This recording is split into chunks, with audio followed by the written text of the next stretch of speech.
Here is your sidereal forecast for this week of June 12th to June 18th, I believe. Yes, this is, if you don't already know, I usually do this from the Giza pyramids and the lat long. So that's where we're going to be starting out. I'll pull out some of these constellations and we're just going to start at midnight and we're going to go through the week. If you don't already know, this is a sidereal astrology forecast. So if this doesn't look like something you're familiar with, you're probably using tropical astrology, and that's a different conversation. I will post a link to a video that maybe will help you out. In the meantime, we're going to go ahead and take a look at this. Now, keep in mind, this is a general forecast. You figure there's 8 billion people on the planet. We're just lumping everybody into one giant blanket category here. If you want to know how these things are going to affect you as an individual, you have to compare it to your individual natal chart. At the very least, you need to take those things into consideration.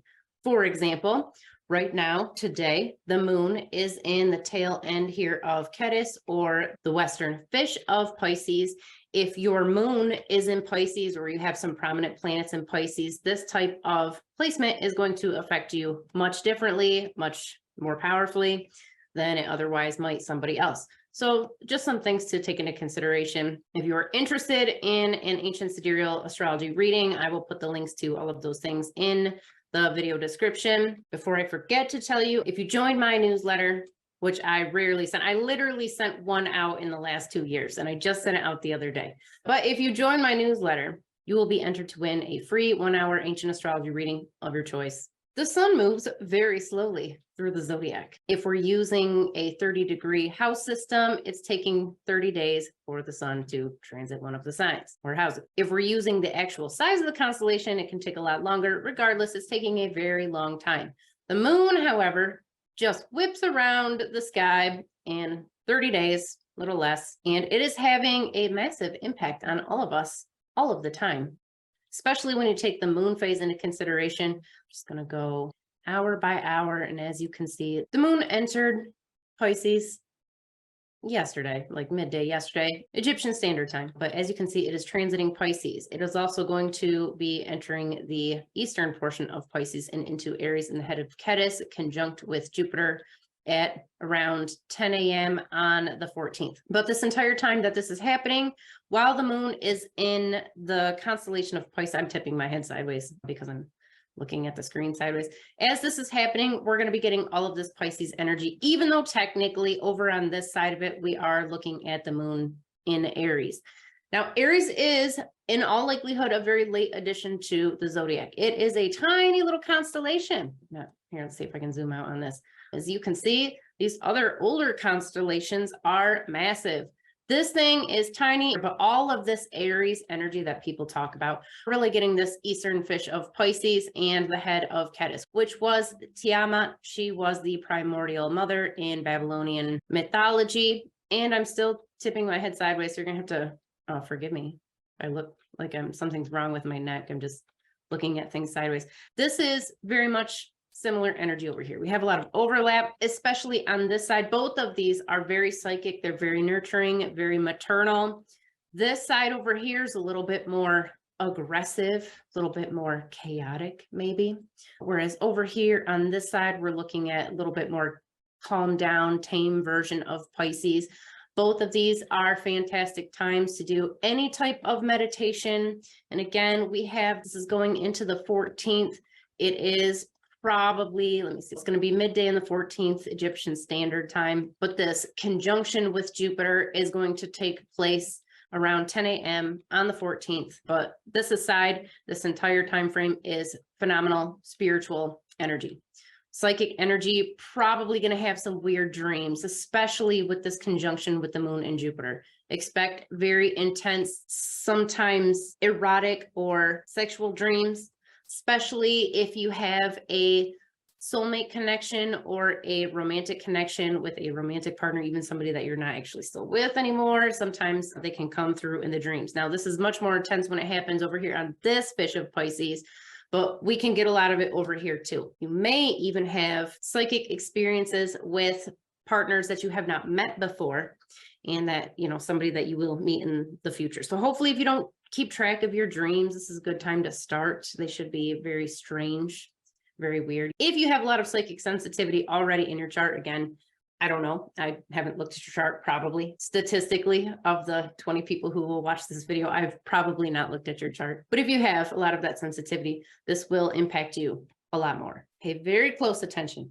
to the people that you meet, especially if you are dating or you are looking for that certain special someone. Pay attention to the people that you meet during this time frame. This is soul connection time. This is a very powerful, very close conjunction of the moon and Jupiter. And the moon is coming in and it is activating Jupiter on a deep spiritual level. Jupiter was originally a number of different deities. Anybody from Anu to Enlil to Enki. In Babylonian times, this was Marduk, and he was the head of the pantheon. Regardless, we're looking at very intense fertility, creative power, a lot of physical energy, all wrapped up in Jupiter. So this is intensifying at this time when the moon is conjunct with Jupiter. And here being in the head of Ketis, the most raw, violently creative energy just pouring out of this portion of the sky. And this is all primordial mother energy. This is karmic energy. This is the source of creation flooding out of here.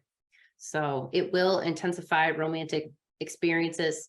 And I think I've made my point. So I'm going to move on. Moving into, I'm going to call it the 15th, midday in the 15th. I'm eyeballing this in case you couldn't tell. There's something to be said for not getting too hung up on the exact date and time. I don't think that's healthy, but easy to do when doing astrology, but definitely not healthy. The moon will be moving into Taurus, essentially, conjunct with the Pleiades, the star cluster, on the 16th. Now, this is traditionally, if we're talking Babylonian omens, this is not a great placement. This is always a precarious time. At least it is for the people in political power. For us common folk, we don't have to worry about this so much. It's usually actually a good thing. If something was bad for the king, it's probably good for the rest of us. I'm not making that up. That's literally how it went. But this conjunction here can make things a little bit more intense.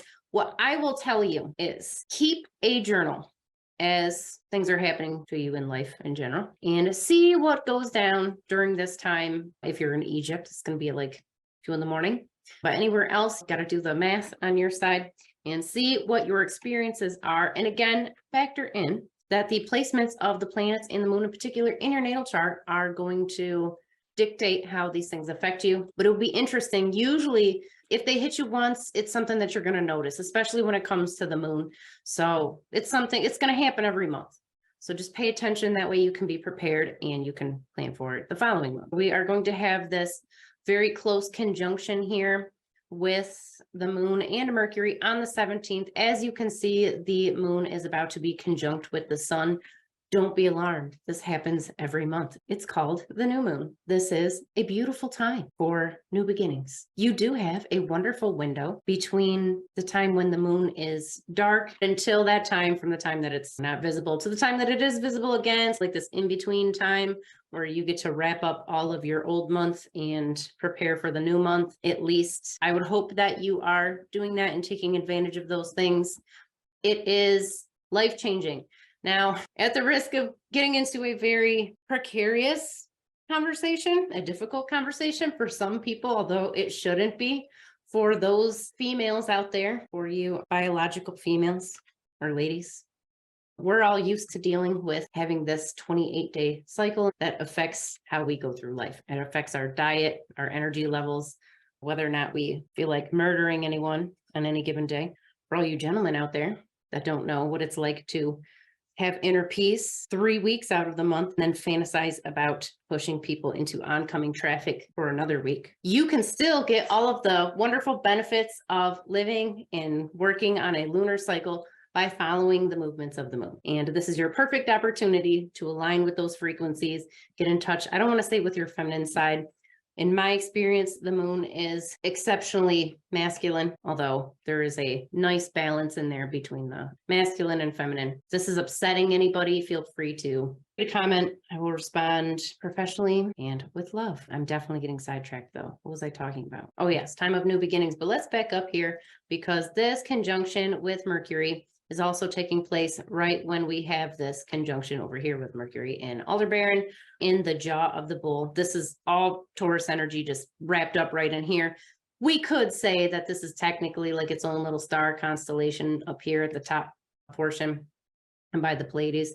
But this is going to intensify the cognitive aspect of Mercury. You want to take this time, if at all possible, to learn whatever that thing is that you've been trying to learn, to master. If you're studying, you're trying to learn a new language, go on a studying binge. You will be able to focus much longer than you otherwise would.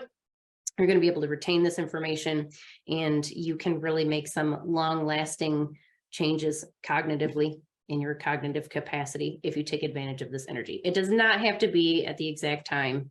You have pretty much the whole day. Technically, you can probably get some of this energy the day or two before or after. Again, we're not getting too hung up on the actual date. I don't want you to do that. I don't want anybody to do that. On the 18th, which is when I said I was going to stop this here today, that is when the moon is actually, even though it's the end of the week and end of the forecast, that's when we're going to have this conjunction with the sun and the moon, otherwise known as the new moon. And it's going to be happening right between Taurus, the crook, not the criminal, like the crook, like he's a shepherd, Gemini, and the true shepherd of Anu. Very intense portion of the sky. A lot of energies pulling in different directions. On the one hand, we have the more cognitive service oriented Taurus. Over here, we have more of the emotional, maybe a little defensive Gemini energy, definitely more empathic, whereas this one's going to be a little bit more cognitive. So we have a really strong pull between those. We have the parental authoritative energy of the true shepherd of Anu, that paternal leadership figure, while we have a little bit more of a, we'll call it a youthful feminine type of parental energy up here in the crook. So a lot of push and pull between the masculine, feminine, male, female energies. Feel free to put your angry comments in the comment section. Now, Venus is approaching, it's technically conjunct. I would call this a conjunction, but this exact conjunction is coming up between Venus and Mars. While this is moving over here, I'm going to tell you that this is an extremely sensitive, emotionally and physically, a very sensitive placement. If you are trying to have babies, you are trying to conceive some children, this conjunction, and it's taking place over a large period of time, is extremely powerful. So this is going to be very intense, especially on the 22nd. I know I'm going out a little ways, but I just want to make sure that you understand that you're still feeling the effects. We're all still feeling the effects of some of these energies because they are longer lasting. But this Venus-Mars conjunction is really powerful, and it will be so much more powerful when the moon is right here in the same portion of the sky. When all that goes down, they're all going to be right here between Cancer and Leo. We're going to talk about that a different day, so be sure to subscribe. Make sure you hit the bell icon so you get the notifications when that video comes out, because this is going to be very intense. It's not just for conceiving children. I just want you to know there's a lot of other things going on in there, but all the more reason why you'll definitely want to subscribe. As you can see, Saturn is still here in Aquarius. So this is our time for all of you content creators out there, anybody in the arts, classical artistry in particular. Very interesting. All of the AI advancements happening right now, taking place during this time. This is definitely not anything to do with this weekly forecast, other than obviously you're still getting some of these energies. But this in particular, I would say we've probably been getting at least some of this energy since 2021 into 2024. I'll tell you, next year, mid-year in particular, maybe even the end of the year, something big is coming down the pipe. So we'll talk about that at a later date. But I am going to wrap it up, because if I don't get out of here, I'm just going to keep talking and making the sky spin around and probably making you dizzy. If you haven't already, click the like button. Believe it or not, that really helps me out, more so emotionally, because let's face it, nobody's actually going to watch this video besides you. Probably you're like one of the 5 people who watched it. Now, if you share the video, maybe 10 people will get to see it. So consider doing that. Subscribe to my channel for more terribly produced videos. I made that video the other day. It actually took me a week. It was like a week. Now, in my defense, I haven't made one of those videos in a long time. I had to relearn how to do Premiere Pro, and I still can't get my sound right. I have this really fancy microphone, and for some reason, it still sounds like I'm talking inside of a tin can. I do plan to make more of those videos because even though it takes a really long time, I'm really dorky and I like telling people about history and stuff like that. So if you like those types of videos too, again, subscribe and so on and so forth, and I'll see you sometime.